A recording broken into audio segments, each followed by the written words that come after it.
The preparation of the preliminary examination is both challenging as well as enjoyable, easy and difficult, imposing as well as grounded, stressful as well as smooth, and a learning experience as well as an insipid labor.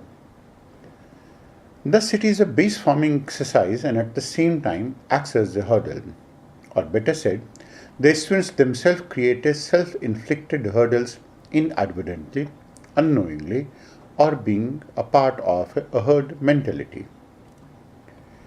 There are two challenges. One that the students encounter during preparation and another while taking the examination. There are indeed some challenges during preparation or certain things that can go wrong with the PT preparation.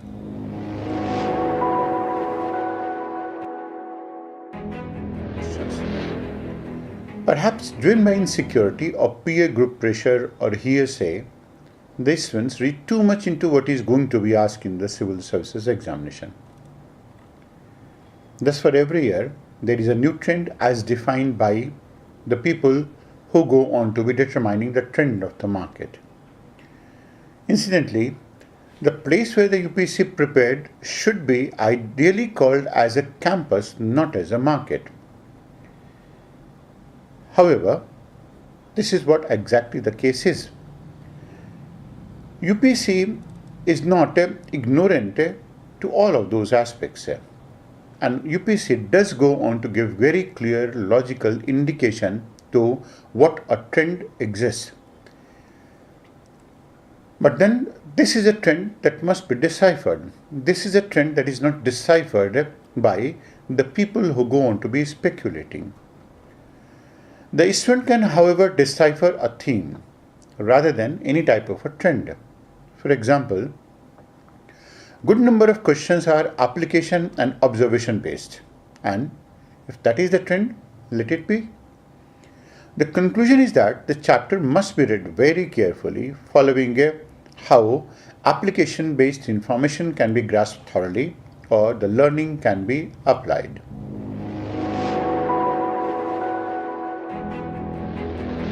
The second challenge is following a non-customized and a general approach to the preparation. Now, imagine there is something that I read and C. Uday Bhaskar also reads. They will not be similarly grasped. The grasping power of both of them will be different. The interpretation will be different. And the level at which the topic can be analyzed is also going to be different. Imagine if there is something that I come to know about a facet of Indian economy and the RBI governor also comes across. They will not be similarly interpreted. Imagine an article read by a highly intelligent INTN and at the same time by a highly analytical student from history with an excellent command over language. Will the cognitive ability be the same? The answer is no. Imagine if a missile technology control regime article is read by both a beginner and someone who has appeared in the examination twice. Will both have a similarity of understanding? The answer is no. Imagine a candidate already well prepared for the examination, having attempted the examination twice or thrice and having read all essential books, finds a Xerox material in not so good shape. Even then, he or she will be able to utilize it as much or much better than any general candidate. This is largely because the candidate will now be in a position to understand what was missing in the previous text and what is new completely to the Xerox material. An insipid Xerox material will not be able to evince so much amount, it will not be able to invite so much amount of interest from a newcomer. And an insipid Xerox material will put him off for test, while the same piece of paper will keep getting appreciation for only one point that may not have been a part of the previous reading of that candidate. There is another handle to it. Any student who is a beginner having taken a plunge into the civil services examination has to allow himself, herself to be handled very carefully and sensitively. It is very essential that the new entrant keeps himself or herself happy, very buoyant, very interested in study, because that will be the only thing which will make his studies sustainable for the arduous years that are to come by. Thus, he or she must read books that will get the candidate interested in his studies and learning. At this moment, colorful books, easy reading and conceptualization, happy feelings, congenial environment, everything counts. And mind it, everything counts. Anything that puts the candidates into confusion or stress, anything that contradicts his perception, an ill-founded reality, puts the candidate off the track.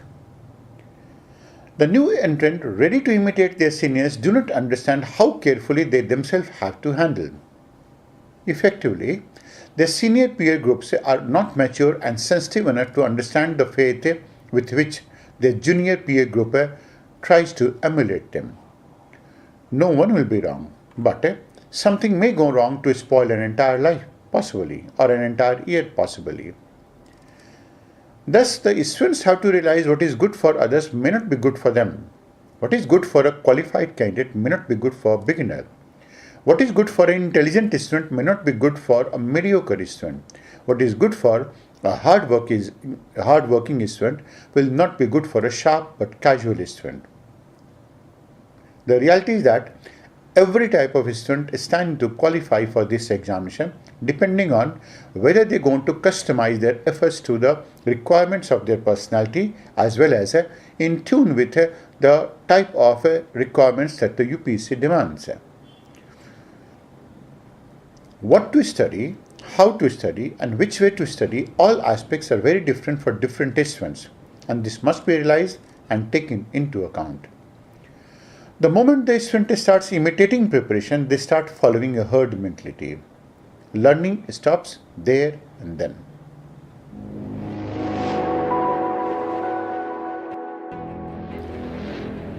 No doubt, there are some books that are popular. No doubt, there are some books that are very well compiled. No doubt, they are well structured. No doubt, once or twice some questions have been asked from them. No doubt, they have been marketed very well. This does not mean that there are no other good books. For example, there are a couple of books that are much better in content, presentation and language than the NCERTs, but they have not been marketed well. Consequently, the students do not know much about them. If the students find answer to a question on volcanism in NCERT, they will be able to find it even in a Maharashtra school textbook, even in a Tamil Nadu school textbook, even in Eastern Economy edition series, or even in short smart study. What the students require to do is once in a while explore the bookshops and the market and the stall of the bookshops.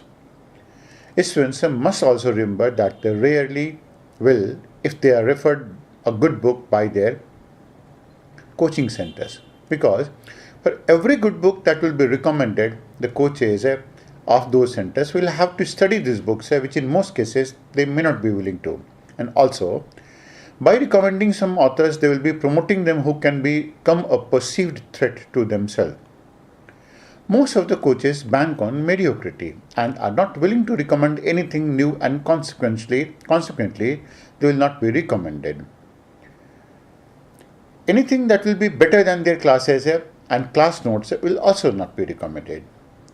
Now, this does not apply to teachers who are willing to explore new heights, new goals, and new intellect, new knowledge as well. They keep on recommending something new, but then these students are not in a position to classify and identify the difference between a teacher and a coach.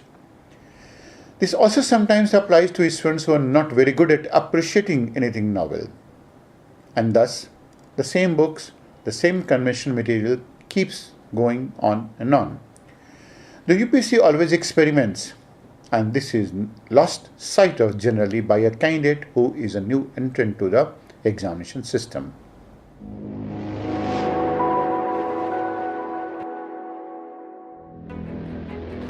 The fourth challenge that the students go on to face is a robotic-like preparation without any investment of thinking in innovativeness or preparation or even thinking. Students hardly give time to themselves, hardly invest thinking in themselves, hardly bake the cauldron among themselves. The preparation of the candidates has become very mechanical, that is, either based on imitating seniors or a frantic preparation comprising classes in one coaching center after another, one test series after another, and one website after another, thus look like running from pillar to post and from post to pillar. Sometimes a small break from the mundane routine helps the candidates to recapitulate, identify their limitations and strengths, hone them up, polish them up, rethink their preparation strategy, and start redirecting themselves based on their self-realization. Following disciplined preparation is good, but for every candidate, there are different types of disciplines. Some students work like a mule, some are intellectuals, some have lots of spark, some study least when unorganized, and so on. The idea is to identify one's strength, move ahead. Identify one's weakness, hide it, camouflage it, or overcome it.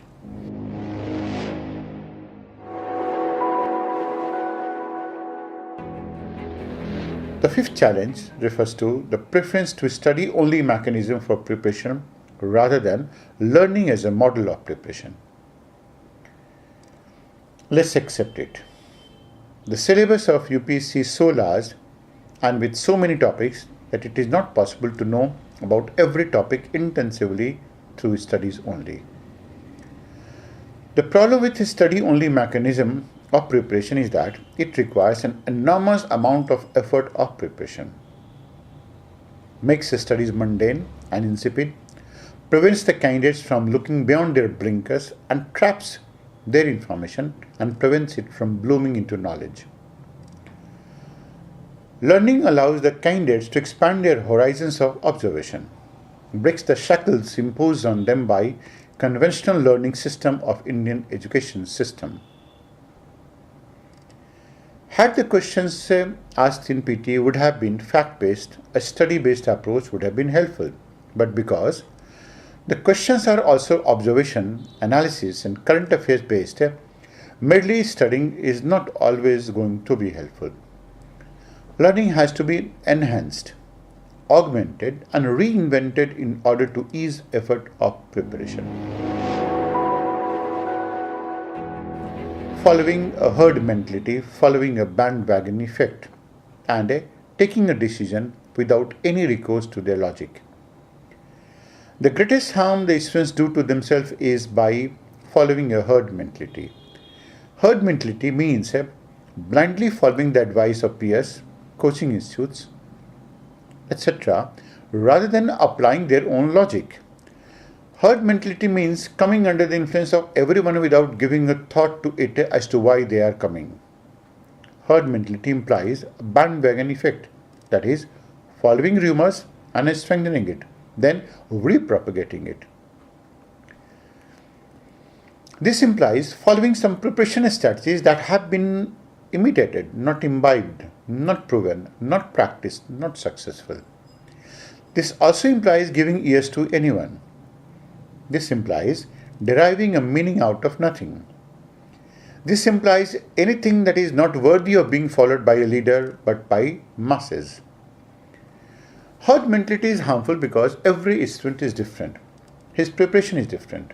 Talent endowment is different. Upbringing and schoolings are different. Perspectives and perceptions are different. Thus, no two students are alike. No two students have the same talent endowment, and every student is exceptional, every student is extraordinary, every student is capable of doing something in the world that no one has done. And let's accept this fact, no two students can prepare in the same manner in the examination. For every student, a preparation strategy has to be customized and which must be based on individual strength rather than based on imitation. Students who imitate others' strategy rarely qualify. The reason students get affected by herd mentality seems to be their insecurity, their concern about their career, their inability to try to know the truth logically as they are in a frantic pace to spruce up their career or to logic out their decisions because everything around them seems to be moving so fast. And above all, the influence of the peer group, which itself is looking for security, solutions, and sustainability. The greatest danger that the students face being a part of herd mentality is that they transform themselves into consumers from being students. It's not their fault that they get treated like objects and like consumers. Once out of purview of students category, they become easy prey to the lure of some tuition centers masquerading as education institutes who behave more like traders and who flaunt whatever they can to attract consumers. And as it is said, anything and everything is fair in love, war, and marketing. The other big impact that the students start following rumors is that the rumors can be of any type, ranging from a teacher's aura to a SEO-generated internet marketing, that is, search engine optimization generated internet marketing, which places any institute or any individual onto the top, to even planted rumors by some of the institutes and property dealers or by any group inimical to the career interests of the students. The rumors generally belong to several categories: about the best teacher of the subject or the worst teacher of the subject, about the best book on the topic and the worst book on the topic, about the best institute, about certain changes in UPSC which will not be corrected and that will benefit someone, and to create doubt in the innocent, insecure minds of the poor students so that they do not decide correctly. And most importantly, a negative propaganda about someone which is easy to plant among gullible students and which ostensibly has the potential of giving indirect benefit to anyone. And another rumor after year after year, sometimes a book from where one question has been asked to one trend to a teacher's influence to whatnot, the student's decision-making ability suffers because of some inherent doubts that have been sown in the minds of the student.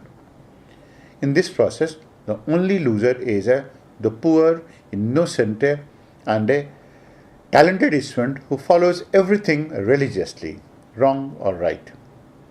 So, the poor student behaves the way the rumor planters want the students to behave. The poor students decide what the rumor planters want him to decide. Incidentally, the students may not realize that, but nothing seems to be in the hands of the students, not even their decisions. Students cannot qualify for an examination that requires a leader, while they themselves behave like common masses and have all the traits of masses and herds. This is sad, but it's correct.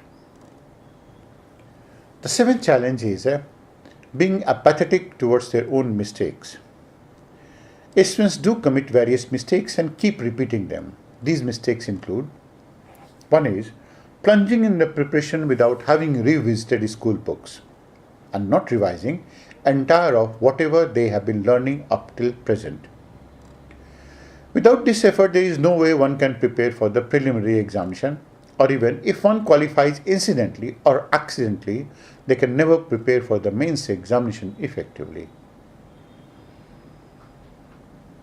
The second problem students going to create is, and they are apathetic towards, is skipping newspapers and magazines that spread awareness, and these students think that their coaching institutes will go on to take care of it, and even a third grade guidebook will also go on to take care of it. Another apathy is towards their own ability or inability to organize their thinking in the form of notes.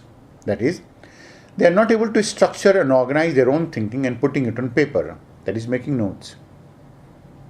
And still another apathetic attitude is towards not practicing enough amount of multiple choice questions, and that too genuine type of questions.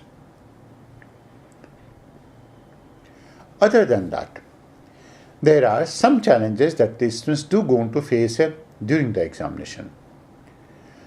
The biggest challenge during the examination is avoiding negative marks. In the exam, the greatest impediment to success in prelims is the negative marking. This is because if you think that you have marked a right answer and it turns out to be wrong, then you are penalized to an extent of 2.67 marks of your expected score. If anyone marks 5, 6, 7 such wrong answers, then the loss becomes very difficult to mitigate, particularly if your attempt is very close to the cutoff.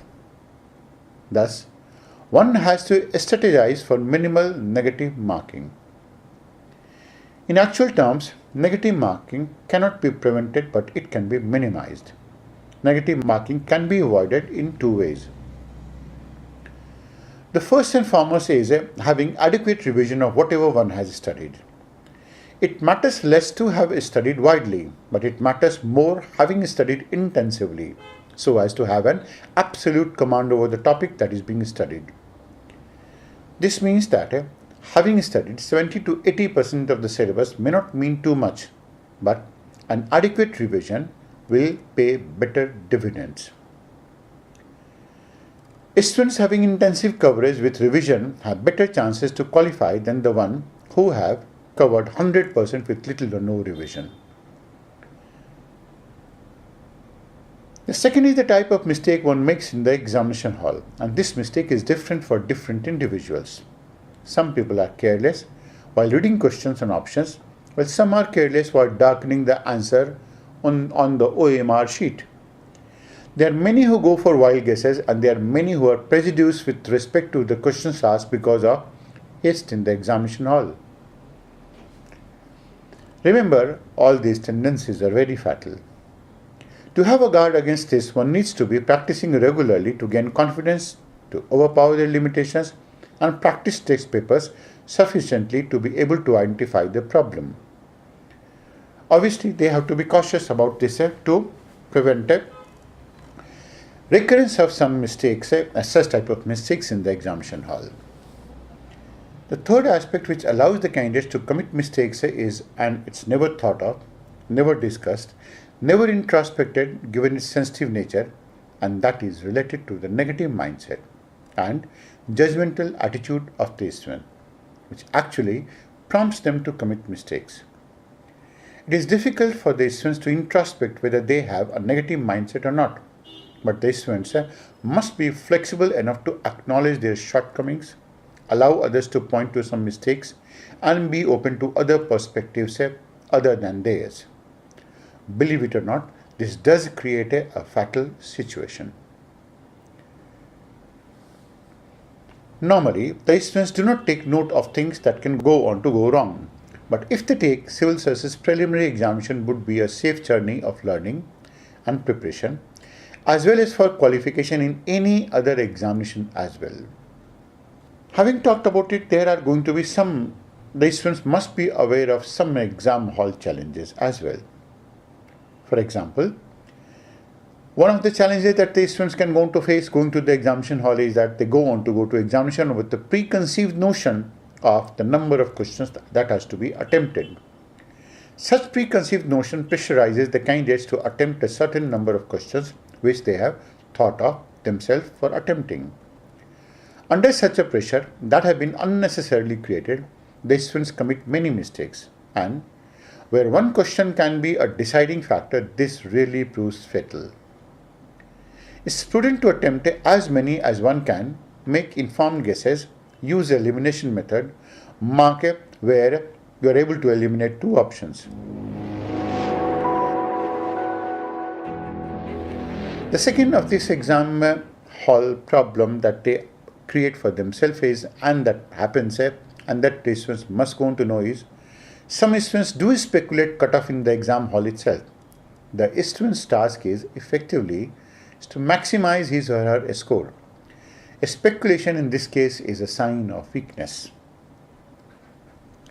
The third is, some undue haste allows the students to commit mistakes in darkening the circles. The students must space themselves or keep ample time for that purpose. The best way for the candidate in this case is, taking all the scenarios into account, is to maintain calm and composure in the examination hall, mark the answers known to him, and then go through the questions he does not know or try to solve them logically and based on the elimination method. Making a wild guess, of course, is a big no.